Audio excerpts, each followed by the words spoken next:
Salut à tous les supporters de l'AS Monaco, j'espère que vous allez bien. Les autres, venez, on va parler de 3 transferts qui n'ont pas été conclus par l'AS Monaco. Aïe aïe aïe, alors il y en a beaucoup. Ils me disent, ouais, on n'est pas capable de faire signer un joueur, blablabla. Mais attendez les gars, si on revient sur ce qui s'est passé, il faut quand même faire attention.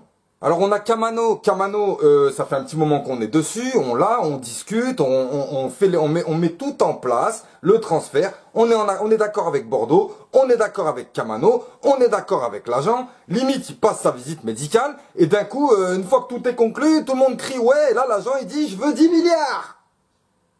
Eh ben tu dégages, tu prends ton joueur, ton club tout, tu dégages. Alors Kamano, c'est pas un mauvais joueur, hein, y a aucun problème là-dessus. Mais Pierre Ménès, il a dit il a dit le mercato de l'AS Monaco, c'est désespérant. Kamano, quel intérêt. Il était avec la Guinée, il a même pas joué. Et Pierre Ménès, il me semble déjà t'avoir dit que quand il y a des infos nous concernant, tu fermes ton claque-merde.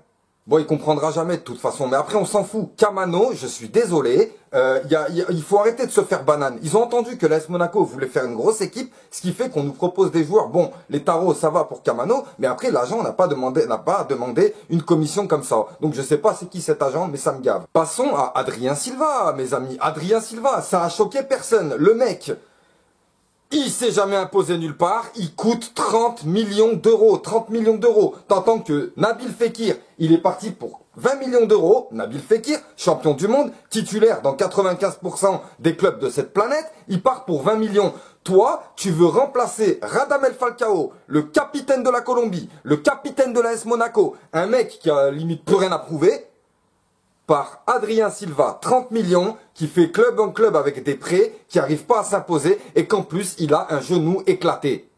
Oui, elle est là, la vérité, parce que moi, vous savez quoi, ben, j'ai un pote, là, Anto, du supporter du Milan, il m'a engueulé. Il m'a dit, ouais, mais pourquoi vous le prenez pas, c'est n'importe quoi, il est en pleine forme. Je lui ai dit, arrête de te foutre de moi. Je lui ai dit, tout le monde dit qu'il y a un souci salarial et tout, mais bizarrement, c'est à la visite médicale que ça bloque. Il me dit non, il est jeune, il est bon, il est costaud. Je lui ai dit allez, vas-y, reprends-le, ton moutard crevé, là, on en a rien à cirer. On se fera pas banane. Adama Soumaoro, j'ai d'autres, enfin voilà, ça s'est fait bizarrement, mais il me semble que c'est encore une histoire de salaire qui bloque. Et je suis désolé, il y a des joueurs, il faut qu'ils arrêtent de demander des salaires de grand n'importe quoi. Oh, mettez-vous à votre place. Donc moi, au lieu de gueuler sur le fait que, bon, effectivement, c'est vrai que l'AS Monaco a du mal à décoller, moi j'attendais une officialisation là pour pouvoir faire une vidéo. J'attends, il n'y a pas d'officialisation. Et ben donc on va parler de ceux qui ont foiré. Donc Kamano, Adrien Silva et Soumaoro, ils ont foiré parce qu'il y a eu des demandes trop grosses ou il y a eu des soucis à la visite médicale. Donc ceux qui gueulent en disant mais pourquoi, on va pas prendre encore des joueurs blessés. Oh, on a Goebbels, Pellegrini et Jovetic, ils sont encore à l'infirmerie. On a 3 attaquants de renom à l'infirmerie. Donc non, Adrien Silva, non. Déjà, j'estime que le joueur, il n'a pas le niveau. Il n'a pas le niveau pour être à l'AS Monaco. Il n'a pas le niveau pour remplacer Falcao. Et il a encore moins le niveau quand on parle de 30 millions d'euros. Voilà, désolé pour Anto, mais voilà, non, on s'est pas pris la tête. Mais il a toujours la haine, bien entendu.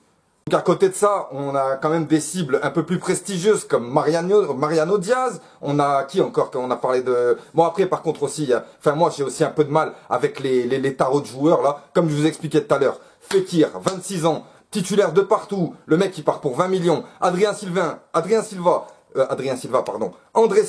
titulaire nulle part. Genou claqué, 23 ans certes, genou claqué, 30 millions d'euros.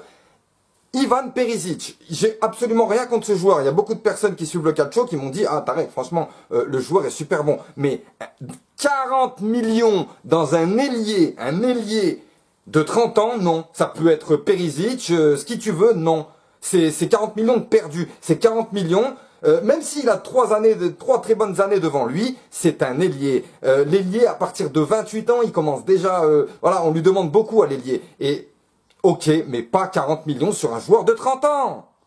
Donc voilà, c'est pour ça que j'ai un petit peu de mal avec les tarots, j'ai un peu de mal avec les joueurs crevés qu'on essaie de nous faire passer. Et je suis tout à fait d'accord avec la direction et avec Petrov pour dire dégagez tous. Et là, on se positionne sur d'autres joueurs. Donc il y a encore des pistes, on entend parler de Nzonzi, on n'entend plus trop parler de Matuidi, on entend parler de Mariano Diaz, on a entendu parler de Giovanni Simeone pour remplacer peut-être en cas de départ de Radamel Falcao. Mais la chose la plus importante, c'est que Radamel Falcao est revenu à Monaco. Et il n'y a pas de machin d'Anna. Il est venu, il a mis son truc et il a rejoint le groupe en stage et il commence à s'entraîner parce que c'est un vrai professionnel. Et c'est de lui qu'on a besoin.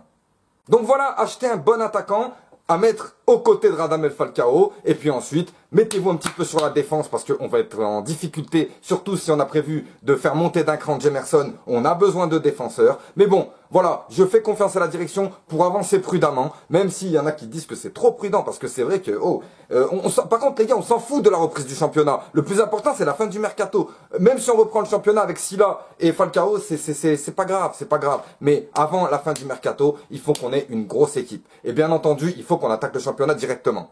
Bon voilà, tout ça c'est fait. De toute façon, on sait très bien qu'on n'aura pas une équipe prête pour la première journée. Mais c'est pas grave, on avance prudemment et on essaie enfin je veux dire, je pense que ce mercato, il est vraiment pris avec des pincettes parce que c'est un mercato qui va sûrement peut-être apporter quelque chose à l'avenir. Peut-être pas tout de suite en début de saison, mais dans peut-être fin de saison ou dans un an ou dans 2 ans. Enfin voilà, si tu connais le foot, si tu suis l'AS Monaco, tu dois savoir de quoi je parle.